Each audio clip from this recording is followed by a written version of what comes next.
যোৰহাটত যেন এইবাৰ চলা নাই সাংসদ গৌৰৱ গগৈ মেজিক, কিয়নো যোৰহাট বিধানসভা সমষ্টিৰ যি পঞ্চায়ত নিৰ্বাচনৰ ফলাফল তাতে বিজেপিয়ে প্ৰায় সকলো পঞ্চায়ত ইতিমধ্যে দখল কৰাৰ দিশে আগবাঢ়িছে। ইতিমধ্যে অধিকাংশ পঞ্চায়ত বিজেপিয়ে দখল কৰিছে আৰু তাকে লৈ যোৰহাটৰ বিধায়ক হিতেন্দ্ৰনাথ গোস্বামী ডাঙৰীয়া অতিকৈ সুখী। আৰু বিশেষকৈ আমি দেখিবলৈ পাইছিলোঁ যে ছাৰ আপুনি বিগত সময়ছোৱাত যোৰহাটৰ গাঁৱে গাঁৱে গৈছিলে আৰু লোকসভা নিৰ্বাচনৰ পাছত আপোনালোকৰ সকলোৱে বহু পৰিমাণে ডিছএপইণ্টেড হোৱা বুলি কৈছিলে, কিন্তু এইবাৰ গৌৰৱ গগৈ মেজিক নচলিল নেকি পঞ্চায়ত নিৰ্বাচনত? কিমানখিনিত আপোনালোকে এতিয়ালৈকে আসন লাভ কৰিবলৈ সক্ষম হৈছে? কাৰো নাম লৈ পেলাই মেজিকৰ কথা নকওঁ। এইটো ঠিক যে আমি যোৰহাটত হয় যোৱাবাৰ লোকসভা নিৰ্বাচনত অকণমান আমাৰ যি ধৰণৰ আমাৰ হয়তো আমি কাম কৰিব লাগিছিলে সেইটো ধৰণে হয়তো কৰিব পৰা নাছিলোঁ, যাৰ কাৰণে হয়তো আমি সেই সময়ত আমি যথেষ্ট বেয়া ফল এটা দেখুৱাবলগীয়া হৈছিল। আৰু মই ভাবোঁ যে আমাৰ যোৰহাটৰ যিটো মোৰ বহুত দিনৰ অভিজ্ঞতা আছে, ৩৫ বছৰ আগতে প্ৰথমবাৰ বিধায়ক হৈছিল, গতিকে দীঘলীয়া অভিজ্ঞতা মোৰ। গতিকে মই মানে চাওঁ যে ইয়াত একচুৱেলি মানুহবিলাকে খুব বেছি প্ৰপগেণ্ডাবিলাক নিবিচাৰে, কিন্তু মানুহে কামটো বিচাৰে। কিবা এটা কাম হোৱা নাই, আপুনি কৰাৰ কাৰণে চেষ্টা কৰিলেও মানুহে ভোট দিয়ে, আপুনি কৰি দিব লাগে বুলি কথা নাই, কিন্তু মানুহৰ প্ৰব্লেমবিলাক নেগলেক্ট কৰিলে বেয়া পায়। মোৰ দীঘলীয়া জাৰ্ণিত সেইকাৰণে মই ভোট কৰোঁ। এতিয়ালৈকে মানুহৰ পৰা সিমান এটা গালি গুলাজ খাবলগীয়া হোৱা নাই। আৰু এইবাৰো আমি ভাবিলোঁ যে যোৱাবাৰ পাৰ্লিয়ামেণ্ট ইলেকশ্যন যিহেতু এটা অকণমান চেণ্ট্ৰেলি কণ্ট্ৰল হৈছিল, কাৰণ পাৰ্লিয়ামেণ্ট ইলেকশ্যনটো আমি অকলে কৰিব নোৱাৰোঁ, 10টা সমষ্টি থাকে, আৰু চেণ্ট্ৰেলি কণ্ট্ৰল হওঁতে হয়তো অকণমান আমাৰ স্থানীয় যিবিলাক লিডাৰ আছিল সেই লিডাৰবিলাক অলপ ইণ্ডিপেণ্ডেঞ্চটো অকণমান কমি যোৱা যেন অনুভৱ হৈছিল। আমাৰ বহুতৰ হৈছিল, কাৰণ যিহেতু চেণ্ট্ৰেলি গোটেই কামখিনি কৰিছিলে, আমি একো বেয়া পোৱা নাছিলোঁ। আমি ভাবিছিলোঁ আমাতকৈ বেছি শক্তিশালী হ'ব এই প্ৰচেছটো, কিন্তু সেই সময়ত কিবা এটা কাৰণে আমাৰ মানুহৰ আপুনি জানে মানসিকবিলাক চব জেগাৰ মানসিক স্থিতিও অলপ বেলেগ বেলেগ ধৰণৰ। আমাৰ মানুহখিনিয়ে বোধ কৰোঁ বৰ বেছিকৈ ডিৰেকশ্যন, যিহেতু কিছুমান ডিৰেকশ্যন আহিছিল সেই ডিৰেকশ্যনবিলাক খুব মানি ল'বলৈ হয়তো ইচ্ছা কৰা নাছিল, বা যি কাৰণে নহওক। আপুনি যি কৈছে যে কংগ্ৰেছৰ এটা প্ৰপগেণ্ডা, নতুনকৈ এজন ইয়াত MP আহিল যিজন আগতে আমাৰ নাছিল, তেওঁ যিহেতু ঘৰ যোৰহাটত আছিল, তেওঁৰো কিছু হয়তো তেনেকুৱা ইনফ্লুৱেঞ্চ আছিল। যি কাৰণে নহওক মই ভাবোঁ যে অকণমান সেই সময়ত আমাৰ লোকেল লেভেলে কামবিলাক এৰি দিয়াহেঁতেন আৰু অলপ আমি হয়তো যুঁজিব। এইবাৰ আমি দেখিলোঁ যে সেই MPৰ ইনফ্লুৱেঞ্চ কিন্তু একেবাৰে ধূলিসাৎ হৈ গৈছে। নহয়, তেওঁ আপোনাৰ সমষ্টিত মই সেইবিলাক নকওঁ কেলে, কাৰো এগেইনষ্টত মই কথা কৈ ভাল নাপাওঁ। কিবা ক'লে মানে মই মোৰ নিজৰ ফেইলৰ কাৰণে বুলি ভাবোঁ। মই কেতিয়াবা যদি নাই হোৱাটো মোৰ ফেইলৰ, লোকক কৈ কি লাভটো হ'ব? কিন্তু আজিৰ তাৰিখত আমি কাম কৰিছোঁ, ভাৰতীয় জনতা পাৰ্টীয়ে ইয়াত কাম কৰিছে। ভাৰতীয় জনতা পাৰ্টীৰ চেণ্ট্ৰেল লিডাৰশ্বিপে, মুখ্যমন্ত্ৰীয়ে হওক, অন্য মন্ত্ৰীসকলে হওক, সকলোৱে যোৰহাটৰ জিলাখনৰ ডেভেলপমেণ্টৰ কাৰণে আমাক বা ৰূপজ্যোতি কৰ্মী বা ইভিন কংগ্ৰেছৰ য'ত আছে আমাৰ ভাস্কৰ বৰুৱা, ৰেণু ৰাজখোৱা, চব জেগাতে তেওঁলোকে কাম কৰিবলৈ যত্ন কৰিছে এই চৰকাৰখনে। আৰু এই কামবিলাক আমি সুচাৰুৰূপে সম্পন্ন কৰাৰ ক্ষেত্ৰত আমি কাম কৰিছোঁ।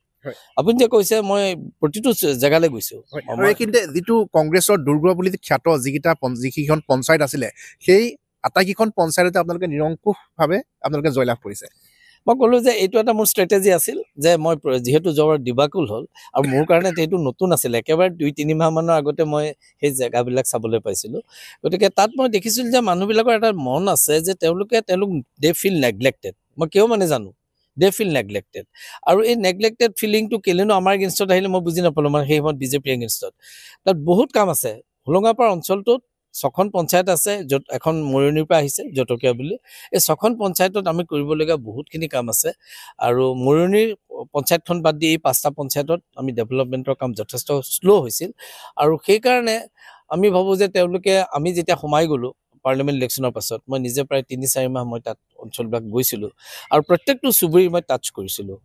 তাত বাঘৰ উপদ্ৰৱ আছে, হাতীৰ উপদ্ৰৱ আছে, বান্দৰৰ উপদ্ৰৱ আছে। সেইবিলাকৰ আমি চলিউশ্যনবিলাক উলিয়াবৰ কাৰণে আমি যত্ন কৰিব লাগিব, মানুহলৈ এনেই এৰি দিলে নহ'ব। সেই কথাবিলাক আহিল, তাত ডেভেলপমেণ্টৰ ৰাস্তা পদূলিবিলাক ভাল কৰাৰ কথা আহিল। আমি যিবিলাক আমাৰ নামঘৰ ধৰ্মীয় অনুষ্ঠান আছে সেইবিলাক ঠিক কৰাৰ কথা আহিল। এই প্ৰশ্নবিলাক যেতিয়া গাঁৱৰ মানুহে মোক কৰে, মই সকলোৰে এটা পজিটিভ উত্তৰ দিছিলোঁ।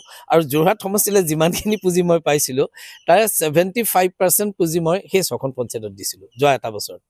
মই যিখিনি যথেষ্ট পইচা আমাক মাননীয় মুখ্যমন্ত্ৰী আমাৰ যোৰহাটৰ কাৰণে কৰিছে, বাকী বিভাগীয় মন্ত্ৰীও কৰিছে, আমি সেই পইচাটো সেই অঞ্চলবিলাকত ইনভেষ্ট কৰিব বিচাৰিছিলোঁ যে তেওঁলোকে যিটো মনত দুখ এটা হৈ আছে আমাক কোনো নাচায়, সেই চোৱাৰ কাৰণে আমি চেষ্টা কৰিছিলোঁ। আৰু মোৰ বোধেৰে আমি অলপ সফল হ'লোঁ। অকল মোৰ নহয় দেই, কিন্তু মোৰ গোটেই টীমটোৰ যিখিনি মোৰ লগত ৱৰ্কাৰ আছে, মই অকলে ইমান কৰিব নোৱাৰোঁ, তেওঁলোককো মই সেই মনোভাৱটো দিছিলোঁ যে প্ৰত্যেকৰ ওচৰলৈ যোৱা। আমি পাৰোঁ নপাৰোঁ, আমি এটা ৰুলিং পাৰ্টি, আমি গভৰ্ণমেণ্টত আছোঁ, আমি কিয় নোৱাৰিম, আমি চেষ্টা কৰোঁ।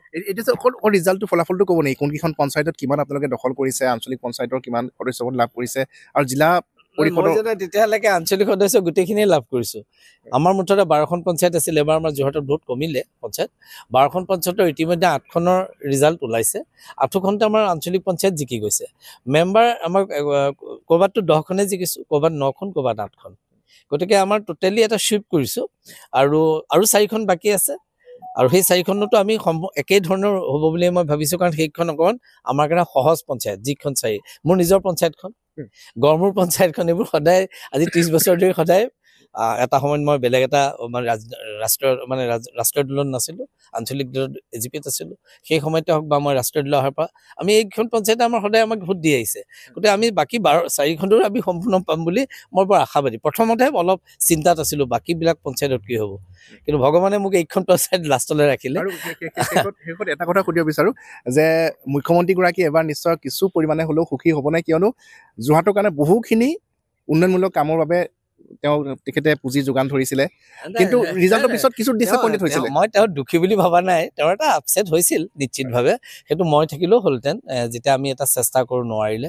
কিন্তু মই ভাবোঁ তেওঁ কোনোদিনে দুখী হোৱা নাই, আৰু বৰঞ্চ সদায় আমাক এনকাৰেজে কৰে। আৰু মই আপোনাক কৈ ভাল পাইছোঁ যে পৰহি দিল্লীৰ পৰা আৰ্কিটেক্ট আহিছে, আপুনি আমাৰ জেলৰ মুখৰ যিটো ৰাউণ্ড টেবত, সেইটোৰ কাৰণে প্ৰায় 1 কোটি টকা ইতিমধ্যে কোম্পানীটোৱে খৰচ কৰিবৰ কাৰণে সন্মত হৈছে, আহি পেলাই মোক দেখুৱাইছোঁ। মই পৰহি গৈ সেই কামো চাইছোঁ। হীৰেণ ভট্টাচাৰ্যৰ যিটো স্মাৰক, সেইটো কৰাৰ কাৰণেও তেওঁলোকৰ মানুহ আহিছে, যিটো আমি মাননীয় মুখ্যমন্ত্ৰীক কৈছিলোঁ। গতিকে মুখ্যমন্ত্ৰীয়ে ইয়াত কিবা কাৰণে, আমি যোৱাবাৰ ইলেকশ্যন বেয়া হোৱাৰ কাৰণে আমাক বেয়া পোৱা নাই, কিন্তু অকণমান মনত তেওঁৰ দুখ আছে, মোৰো মনত দুখ আছে। কিন্তু মই ভাবোঁ এইবাৰ আমি যিটো ৰিজাল্ট, সেই ৰিজাল্টে মাননীয় মুখ্যমন্ত্ৰীক মই এইটো কথা কনভিন্স কৰিবলৈ সক্ষম হ'ম যে যোৰহাট আগৰ নিচিনাকৈ আছে। মাজতে এটা কিবা ধুমুহা আহিছিলে, সেই ধুমুহাটো শেষ হ'ল এতিয়া, আৰু আহিব লগা দিনবিলাক যোৰহাট আমাৰ ভাৰতীয় জনতা পাৰ্টীৰ হ'ব। হয়, ধন্যবাদ জনাইছোঁ। আৰু বিশেষকৈ এবাৰ আমি দেখিবলৈ পাইছিলোঁ যে বিজেপিয়ে এটা শ্লোগানেৰে প্ৰচাৰ চলাইছিলে যে দিল্লীত বিজেপি, ৰাজ্যত বিজেপি, আৰু যদিহে উন্নয়ন বিচাৰে তেনেহ'লে গাঁৱতো বিজেপি হ'ব লাগে। আৰু তাৰ ফল আমি দেখা পাইছোঁ যে বিজেপিয়ে লাভ কৰিছে। বিশেষকৈ যোৰহাট বিধানসভা সমষ্টিৰ প্ৰায় সকলো পঞ্চায়তে ইতিমধ্যে বিজেপিয়ে দখল কৰিছে বা দখল কৰাৰ দিশে আগবাঢ়িছে।